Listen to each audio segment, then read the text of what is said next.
बहुत समय पहले की बात है। हस्तिनापुर गांव में सूरज के अस्त होने का समय हो गया था और चांद के निकलने का। तभी सूरज चांद से कहता है, अरे भाई एक बात बताओ, जब भी तुम आते हो तो कोई तुम्हें आदर सम्मान देकर प्रणाम क्यों नहीं करता? ऐसा बिल्कुल भी नहीं है भाई, कई लोग मुझे भी प्रणाम करते हैं, पर मैं तो जब भी आता हूँ सारी दुनिया जल चढ़ाकर और सूर्य नमस्कार करके मेरा स्वागत करती है, किंतु मैंने आज तक किसी को भी तुम्हारा स्वागत करते हुए नहीं देखा। चांद और सूरज की ये वार्तालाप हस्तिनापुर गांव के निवासी सुन रहे थे। तभी बिरजू कहता है, हम तो सिर्फ सूरज को ही अपना भगवान मानते हैं, चांद हमारे लिए कुछ नहीं है।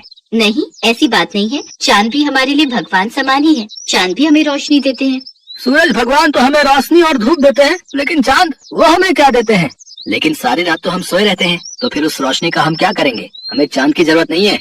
हाँ, अगर चांद नहीं भी आएगा तो हमें कोई फर्क नहीं पड़ेगा। हाँ, उसका होना ना होना एक ही बात है। तुम ये क्यों भूल रहे हो? करवा चौथ वाले दिन इन्हीं की पूजा करने के बाद तुम्हारे लिए रखा गया व्रत पूरा होता है। लेकिन शुरुआत तो सूरज भगवान की पूजा से ही होती है। गांव वालों की बातें चांद और सूरज बड़े ध्यान से सुन रहे थे। उनकी बातें सुनकर सूरज तो खुश हो गया, लेकिन चांद थोड़ा उदास हो गया। फिर सूरज चांद से कहने लगा, देखा, हस्तिनापुर के लोग भी मुझे ही अपना भगवान मानते हैं और उनकी नजर में तुम्हारी कोई अहमियत नहीं है, परंतु मैं भी तो इन्हें रोशनी देता हूँ, और अगर मैं ना रहूँ तो मेरे बिना इनकी जिंदगी भी अस्त व्यस्त हो जाएगी। यह तुम्हारी गलत फहमी है। इन लोगों को तुम्हारी बिल्कुल भी जरूरत नहीं है।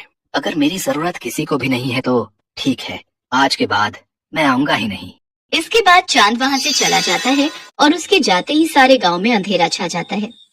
वैसे तो आसमान में कुछ सितारे होते हैं, लेकिन उनकी रोशनी ना के बराबर होती है। लेकिन अंधेरा इतना ज्यादा होता है कि किसी को भी कुछ दिखाई नहीं देता।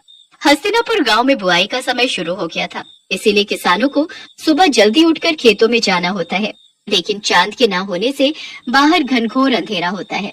अरे उमा, जल्दी से उठ जाओ, आज खेत की बुवाई करने जाना है। जल्दी से उठ जाओ, वरना देर हो गई तो बाहर धूप बहुत तेज हो जाएगी, फिर खेतों में काम करना मुश्किल हो जाएगा। हाँ, बुआई के लिए तो जाना है, पर अभी बाहर बहुत अंधेरा है। आप भी सो जाओ जी, और मुझे भी सोने दो। मुझे लगता है बाहर सुबह होने वाली है, अब हमें चलना चाहिए। वो तो आप सही कह रहे हो जी, पर बाहर इतना अंधेरा है कि हम जाएंगे कैसे? ठीक है, फिर बाद में ही चलते हैं। इसके बाद दोनों सुबह का इंतजार करने लगे। फिर जब सुबह हुई तो दोनों खेतों के लिए निकल पड़े। लेकिन थोड़ी ही देर में सूरज सर पर आ गया और खेत में काम करना मुश्किल हो गया। बहुत गर्मी हो रही है जी, चलो घर चलते हैं, कल सुबह जल्दी आकर काम कर लेंगे। हाँ, तुम सही कह रही हो, इस भयानक गर्मी में तो हालत खराब हो गई। अगले दिन जब दोबारा काम के लिए उठते हैं तो बाहर बहुत अंधेरा होता है, और बाद में जब काम पर जाते हैं तब तक तेज धूप हो जाती है। इस समस्या से परेशान होकर पवन सूरज भगवान से कहता है, हे सूर्यदेव, अगर आप रात को भी उपस्थित रहें तो हमें कभी भी चांद की जरूरत नहीं पड़ेगी और हम केवल आपकी ही पूजा करेंगे। अरे जल्दी से खाना बना दो, मुझे बहुत तेज भूख लगी है, नींद आ रही है, सोना भी है। लेकिन अभी तो दिन हो रहा है जी, क्या अभी से खाना बना दूं?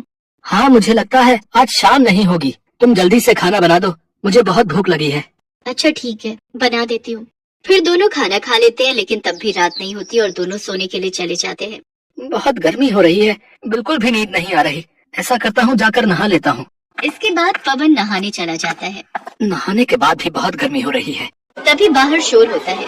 पवन और उमा बाहर निकलकर देखते हैं तो बिरजू का बेटा बिट्टू बेहोश पड़ा हुआ था। क्या हो गया मेरे बच्चे? कोई जल्दी से पानी लाओ। फिर उमा जल्दी से पानी लाकर बिट्टू के मुंह पर छिड़काव करती है। कुछ ही देर में बिट्टू होश में आ जाता है। लगता है दिन रात धूप लगने की वजह से ये बेहोश हो गया था। इसके बाद सभी सोने के लिए चले जाते हैं, लेकिन गर्मी की वजह से किसी को भी नींद नहीं आ रही थी। सारी रात लोगों की ऐसे ही कट जाया करती। इतनी गर्मी में तो हम लोग मर ही जाएंगे। काश सूरज ढल जाता तो इतनी गर्मी नहीं होती और हम लोग चैन से सो पाते। चुप रहो तुम, थोड़ी सी गर्मी सहन नहीं कर सकती? ऐसे ही एक हफ्ता बीत जाता है, लेकिन हस्तिनापुर के लोग बिल्कुल भी चैन से नहीं सो पाते, और देखते ही देखते कई लोगों की तबीयत बिगड़ने लगती है। ये सब तुम्हारे कारण ही हो रहा है। ना तो तुम चांद का अपमान करते और ना तो वो यहाँ से जाते। इसके बाद पवन बाहर जाकर सूर्यदेव से प्रार्थना करता है, हे सूर्य देवता, अब से आप केवल दिन में ही रहिए, हम आपकी गर्मी सहन नहीं कर पा रहे हैं। रात को हमें चांद की ही जरूरत है। इसके बाद पवन और सभी गांव वाले चंद्रदेव को पुकारने लगते हैं। हे चंद्रदेव, हमें माफ कर दीजिए, हमें आपकी भी उतनी ही जरूरत है जितनी सूरज की। हाँ चंद्रदेव, जहाँ दिन सूरज के बिना अधूरा है, वहीं रात आपके बिना अधूरी है। अब से हम आपकी भी उसी तरह पूजा करेंगे जिस तरह सूर्यदेव की करते हैं। ठीक है, मैं रात में तुम लोगों को रोशनी देने के लिए फिर से उपस्थित रहूंगा। मुझे माफ कर दो मेरे भाई, अब मुझे समझ आ गया है कि जितनी जरूरत इस दुनिया को मेरी है उतनी ही तुम्हारी। सूरज ढल गया और अंधेरा होने लगा। तब चांद ने अपनी रोशनी चारों ओर बिखेर दी। इसके बाद सभी गांव वालों ने सर झुकाकर चांद का स्वागत किया और सभी गांव वाले पूरे 1 हफ्ते बाद चैन की नींद सोए। हल्कू ने आकर अपनी पत्नी से कहा, सहना आया है, लाओ जो रुपए रखे हैं उसे दे दूं, किसी तरह गला तो छूटे। मुन्नी झाड़ू लगा रही थी, पीछे फिरकर बोली, 3 ही तो रुपए हैं, दे दोगे तो कंबल कहाँ से आएगा? माघ पूस की रात खेत में कैसे कटेगी? उससे कह दो फसल पर रुपए दे देंगे, अभी नहीं। हल्कू एक क्षण अनिश्चित दशा में खड़ा रहा। पूस सिर पर आ गया। बिना कंबल के खेत में रात को वह किसी तरह नहीं सो सकता, मगर सहना मानेगा नहीं, घुड़कियां जमाएगा। चाहे जाड़े में मरेंगे पर बला तो सिर से टल जाएगी। यही सोचता हुआ वह अपनी पत्नी के पास गया और खुशामद करके बोला, ला दे दे, गला तो छूटे, कंबल के लिए कोई दूसरा उपाय सोचूंगा। मुन्नी उसके पास से दूर हट गई और आंखें तरेरते हुए बोली, कर चुके दूसरा उपाय, जरा सुनूं क्या उपाय करोगे? कोई खैरात में दे देगा कंबल? मैं कहती हूँ तुम खेती छोड़ क्यों नहीं देते? मर मर काम करो और जब फसल हो तो उसे लगान में दे दो। लगान चुकाने के लिए ही तो हमारा जन्म हुआ है। पेट के लिए मजूरी करो, ऐसी खेती से बाज आए मैं ना दूंगी, ना दूंगी। हल्कू उदास होकर बोला, तो क्या गाली खाऊं? मुन्नी ने तड़प कर कहा, गाली क्यों देगा? क्या उसका राज है? मगर यह कहने के साथ ही उसकी तनी हुई भौहें ढीली पड़ गईं। हल्कू के उस वाक्य में जो कठोर सत्य था, वह मानो एक भयानक जंतु की भांति उसे घूर रहा था। वह जाकर रुपए निकाल लाई और हल्कू के हाथ पर रख दिए। फिर बोली, तुम छोड़ दो अब ये खेती। मजूरी में सुख से 1 रोटी खाने को तो मिलेगी, किसी की धौंस तो न रहेगी।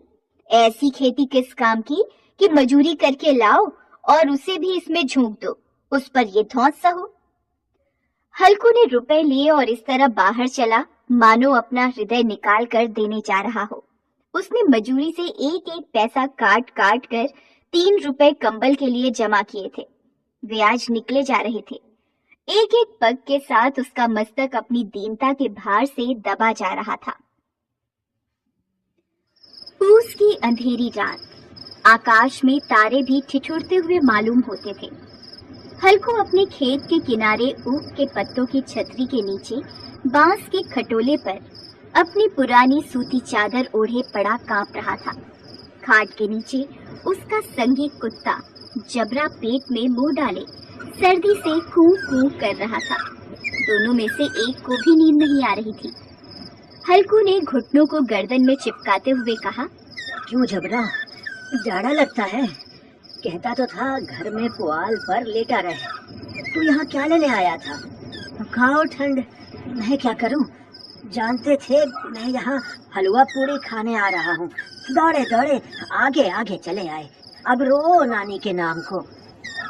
जबरा ने पड़े पड़े दुम हिलाई और अपनी कूकों को दीर्घ बनाता हुआ एक बार जम्हाई लेकर चुप हो गया। उसकी श्वान बुद्धि ने शायद ताड़ लिया कि स्वामी को मेरी कूं कूं से नींद नहीं आ रही है। हल्कू ने हाथ निकालकर जबरा की ठंडी पीठ सहलाते हुए कहा, कल से मत आना मेरे साथ, नहीं तो ठंडे हो जाओगे। यह पछुआ न जाने कहां से बर्फ लिए आ रही है, किसी तरह बस रात कट जाए। यह खेती का मजा है और एक एक भाग्यवान ऐसे पड़े हैं जिनके पास जाड़ा जाए तो गर्मी से घबरा कर भागे। मोटे गद्दे, लिहाफ, कंबल तकदीर की खूबी है। मजूरी हम करें, मजा दूसरे लूटें। जबरा ने हल्कू के मुंह की ओर देखा। हल्कू, आज और जाड़ा खा ले, कल से यहाँ मैं पुआल बिछा दूंगा, उसी में घुसकर बैठना, तब जाड़ा न लगेगा। जबरा ने अपने पंजे उसकी घुटनियों पर रख दिए और उसके मुंह के पास अपना मुंह ले गया। हल्कू को उसकी सांस गर्म लगी। हल्कू निश्चय करके लेटा कि चाहे कुछ भी हो अब सो जाऊंगा, पर एक क्षण में ही उसके हृदय में कंपन होने लगा। कभी इस करवट लेटता, कभी उस करवट, पर जाड़ा किसी पिशाच की भांति उसकी छाती को दबाए हुए था। जब किसी तरह न रहा गया, उसने जबरा को धीरे से उठाया और उसके सिर को थपथपाकर उसे अपनी गोद में सुला लिया। कुत्ते की देह से न जाने कैसी दुर्गंध आ रही थी, पर वह उसे अपनी गोद से चिपटाए हुए ऐसे सुख का अनुभव कर रहा था जो इधर महीनों से उसे न मिला था। जबरा शायद समझ रहा था कि स्वर्ग यही है, और हल्कू की पवित्र आत्मा में तो उस कुत्ते के प्रति घृणा की गंध तक नहीं थी। अपने किसी अभिन्न मित्र या भाई को भी वह इतनी ही तत्परता से गले लगाता। दशा इस अनोखी मैत्री ने जैसे उसकी आत्मा के सब द्वार खोल दिए थे।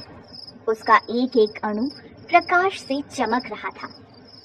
सहसा जबरा ने किसी जानवर की आहट पाई। इस विशेष आत्मीयता ने उसमें एक नई स्फूर्ति पैदा कर दी थी, जो हवा के झोंकों को तुच्छ समझती थी। वह झपट कर उठा और छतरी के बाहर आकर भौंकने लगा। हल्कू ने उसे कई बार पुचकार कर बुलाया, पर वह उसके पास नहीं आया। खेत में चारों ओर दौड़कर भौंकता रहा। एक क्षण के लिए भी आता तो तुरंत ही फिर दौड़ पड़ता। कर्तव्य उसके हृदय में अरमान की भांति उछल रहा। 1 घंटा और गुजर गया। रात ने शीत को हवा से धधकाना शुरू कर दिया। हल्कू उठ बैठा और दोनों घुटनों को छाती से मिलाकर सिर को उसमें छिपा लिया। फिर भी ठंड कम न हुई। ऐसा जान पड़ता था सारा रक्त जम गया है और धमनियों में रक्त की जगह हिम बह रहा है। उसने झुककर आकाश की ओर देखा कि अभी कितनी रात बाकी है। सप्तर्षि अभी आकाश में आधे भी नहीं चढ़े। ऊपर आ जाएंगे तब कहीं सवेरा होगा। अभी पहर भर से ऊपर रात है। हल्कू के खेत से कुछ दूर आमों का बाग था। पतझड़ शुरू हो गया था। बाग में पत्तियों का ढेर लगा हुआ था। हल्कू ने सोचा चलकर पत्तियां बटोरूं और उन्हें जलाकर खूब तापूं। रात को कोई मुझे पत्तियां बटोरते देखे तो समझे कोई भूत है, कौन जाने कोई जानवर ही छिपा बैठा हो। मगर अब जाड़े में भी तो बैठे नहीं रहा जाता। उसने पास के अरहर के खेत में जाकर कई पौधे उखाड़ लिए और उनसे एक झाड़ू बनाकर हाथ में सुलगता हुआ उपला लिए बगीचे की तरफ चला। जबरा ने उसे आते देखा तो पास आया और दुम हिलाने लगा। हल्कू ने कहा, अब तो नहीं रहा जाता जबरू, चलो बगीचे में पत्तियां बटोर कर तापे, अभी तो रात बहुत है। जबरा ने कूं कूं करके सहमति प्रकट की और आगे आगे बगीचे की ओर चला। बगीचे में घुप अंधेरा छाया हुआ था और उस अंधकार में निर्दय पवन पत्तियों को कुचलता हुआ चला आता था। वृक्षों से ओस की बूंदें टप टप नीचे टपक रही थी। हल्कू ने आग जमीन पर रख दी और पत्तियां बटोरने लगा। जरा देर में पत्तियों का ढेर लग गया। हाथ ठिठुरे जाते थे, नंगे पांव गले जाते थे और वह पत्तियों का पहाड़ खड़ा कर रहा था। थोड़ी देर में अलाव जल उठा। उसकी लौ ऊपर वाले वृक्ष की पत्तियों को छू छू कर भागने लगी। हल्कू अलाव के सामने बैठा ताप रहा था। उसने दोनों पांव फैला दिए मानो ठंड को ललकार रहा हो। तेरे जी में जो आए सो कर। ठंड की असीम शक्ति पर विजय पाकर वह विजय गर्व को हृदय में छिपा न सकता था। उसने जबरा से कहा, क्यों जब्बर, अब तो ठंड नहीं लग रही है? जब्बर ने कूं कूं करके मानो कहा, अब क्या ठंड लगती ही रहेगी। पहले से यह उपाय न सूझा, नहीं तो इतनी ठंड क्यों खाते। जबरा ने पूंछ हिलाई। पत्तियां जल चुकी थीं। बगीचे में फिर अंधेरा छा गया था। राख के नीचे कुछ कुछ आग शेष थी, जो हवा का झोंका आ जाने पर जरा जाग उठती थी, पर एक क्षण में फिर आंखें बंद कर लेती थी। हल्कू ने फिर चादर ओढ़ ली और गरम राख के पास बैठा हुआ एक गीत गुनगुनाने लगा।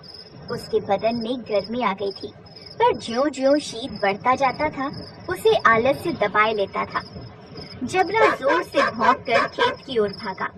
हल्कू को ऐसा मालूम हुआ कि जानवरों का एक झुंड उसके खेत में घुस आया है। शायद नील गायों का झुंड था। उनके कूदने और दौड़ने की आवाजें साफ कान में आ रही थी। फिर ऐसा लगा कि वे खेत में चर रही हैं। उनके चबाने की आवाज सुनाई देने लगी। उसने दिल में कहा, नहीं, जबरा के होते जानवर खेत में नहीं आ सकता, वह नोच ही डालेगा। मुझे भ्रम हो रहा है। अब तो कुछ नहीं सुनाई देता। मुझे भी कैसा धोखा हुआ। उसने जोर से आवाज लगाई, जबरा, जबरा। जबरा भौंकता रहा, उसके पास नहीं आया। फिर खेत में चरे जाने की आहट मिली।